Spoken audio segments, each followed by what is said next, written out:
truth principles as demonstrated by Jesus Christ. The word demonstrated, I think, is the key one. I thought I would talk about one of those as I see it today.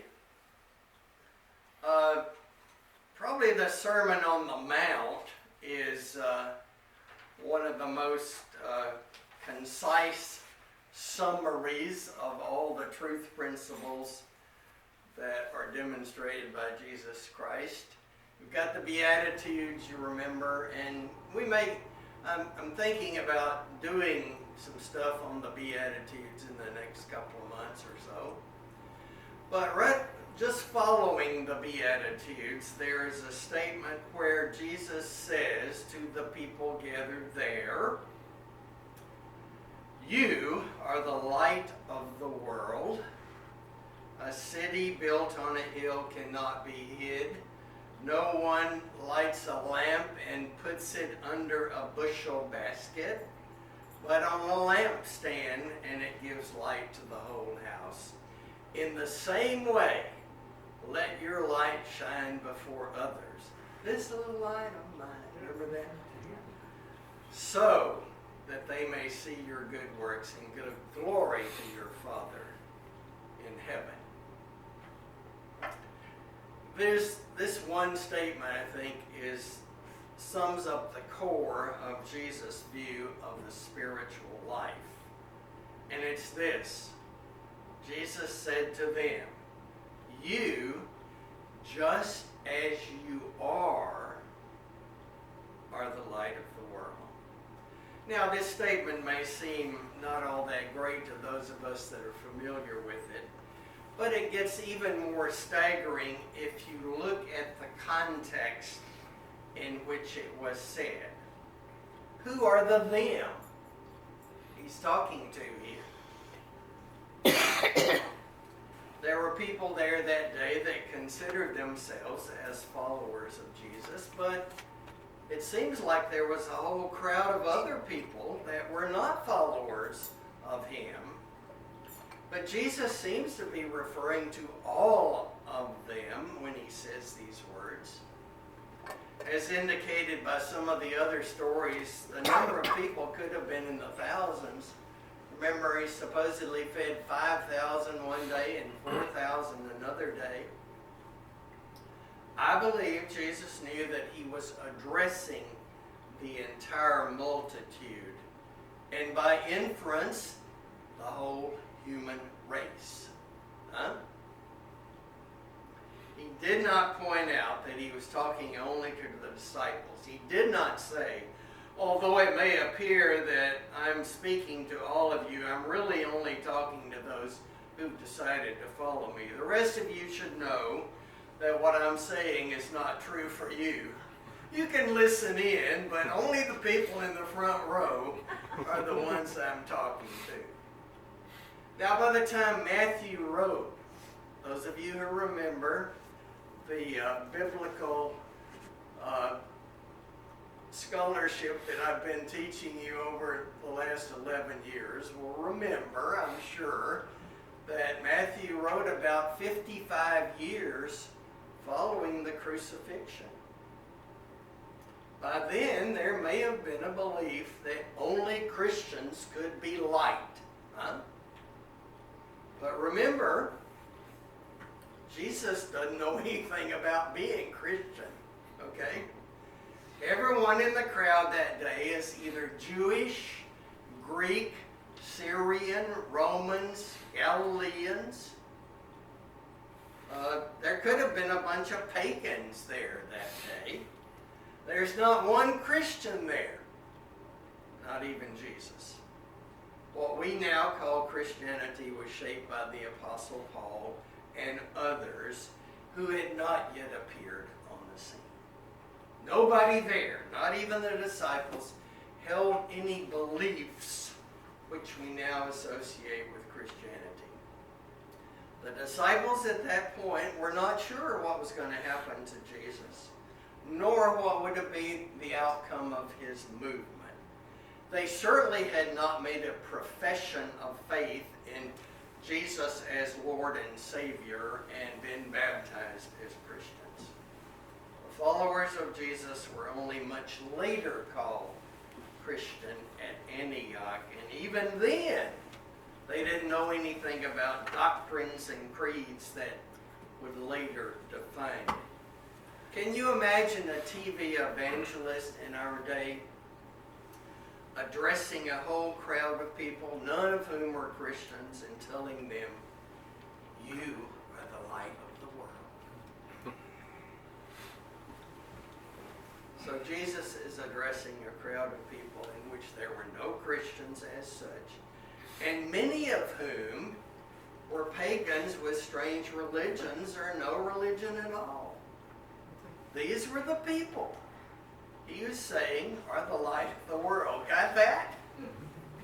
Apparently there are no external qualifications for being the light of the world. Remember in Paul Tillich's great sermon on having the experience of grace, he says, and nothing is demanded of this experience, no religious, no moral, or no intellectual presupposition, nothing but acceptance. So Jesus was not telling them that they needed to become light by affiliating with him or converting to Judaism. He's not telling them that if they work hard and have the right beliefs, they could achieve being the light of the world.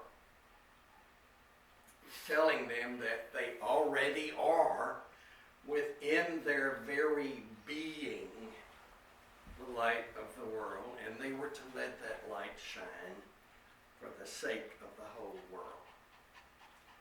That was the call for them to realize who they actually were within their deepest selves. When we awaken to who we truly are, we are transformed. Now, what would be your response to that if you had been there? You're going to say, well, you got to be kidding, Jesus. I'm not even one of your followers. I'm a poor, sick, crippled, uneducated, ugly human being. I don't even keep the rules of society all the time. I have sinful thoughts about sex. Come on, Jesus, get real. What's real is that Jesus says that you, right now, without any qualifications, are the light of the world. Later on in John, he says, I am the light of the world. He used the same words then that he used here when he said we are the light of the world. So Jesus and all of us in our deepest selves are divine spiritual beings on a human journey. And then he says in John something that we've never taken seriously, that we could do what he had done and more than that. He said that we could embrace and become aware of our oneness with God as he did. When that happens, we experience knowing who we are, and that is enough. There's nothing to fix, nothing to find. Sure, we have room to grow, but in this moment, we are perfect as we are, as Jerry said earlier in the day. Perfect in our imperfection, just like everyone else. The Sufi poet Hafiz said in one of his poems, I wish I could show you when you're lonely or in darkness the astonishing light of your own being. I wish I could show you this morning the astonishing light of your own being. The Catholic monk Thomas Merton, in writing about his mystical experience on a street corner in Louisville, Kentucky, one day said, it was as if suddenly I saw the secret beauty in their hearts. All of those people there. The depths of their hearts, the person that each one was in the eyes of the divine. If only they could see themselves as they really are. If only they could see themselves and see each other that way all the time. There would be no more wars, no more hatred, no more cruelty, no more greed. A writer I recently read said that our basic goodness could be called unstoppable brilliance. He said that sooner or later, no matter how stubborn or lazy we are, confidence in our basic goodness and the basic goodness of the world will dawn on us. Don't you love that? Our basic goodness is called unstoppable brilliance. The only challenge Jesus points out here is, do not hide your light under a bucket full of ego. The ego seems to be the biggest obstacle to being light and finding that light in others. I like the suggestion that we are to be a love finder rather than a fault finder in ourselves and in others. When we find fault in someone, what we're usually seeing is a projection of how we truly feel about ourselves. As soon as we realize that that's happening, however, we can choose to change our thoughts from finding fault to finding love in ourselves and in other people. The way to look at it is to look at their light rather than their lampshade. You like that metaphor? It takes practice because the ego is king of fault finding. It tends to criticize everything we see in our physical bodies and in other people's behavior. The ego is the god of confusion. It believes and questions everything. It often does not believe in kindness, compassion, or gentleness. However, the God that created us is the voice of love, and in fact, speaks only of love. There is no cruelty or fault finding in the voice of God, only kindness and compassion.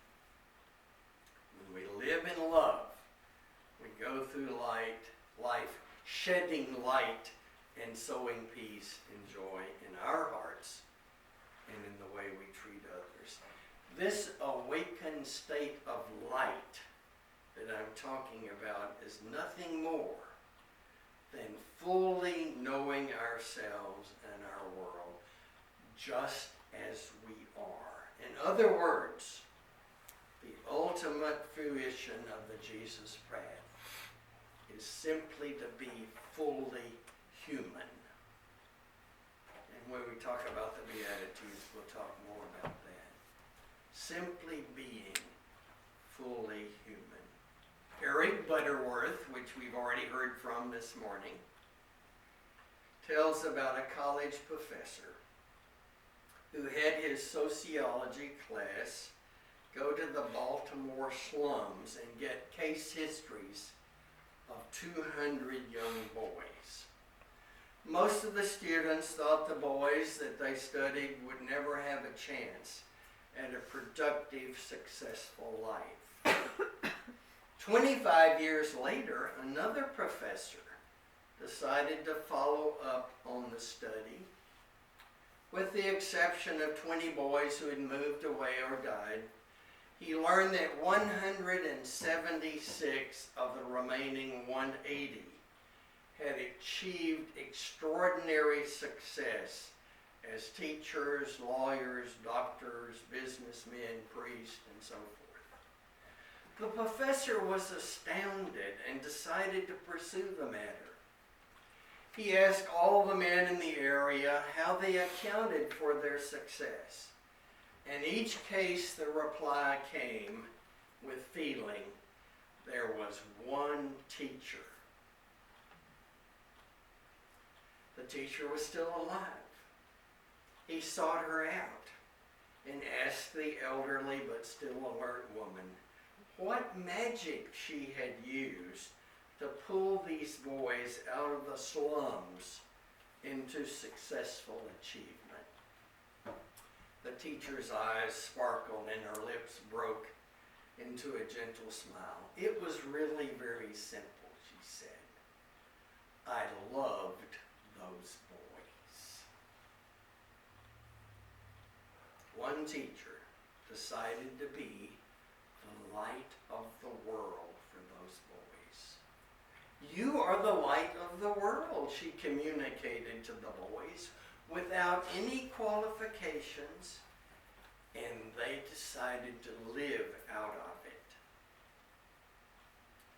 May we all begin to believe that each one of us is truly the light of the world. So go and let your light of your divine essence shine in the way that you treat yourself, in the way you treat others, and in the way you treat this beautiful planet on which we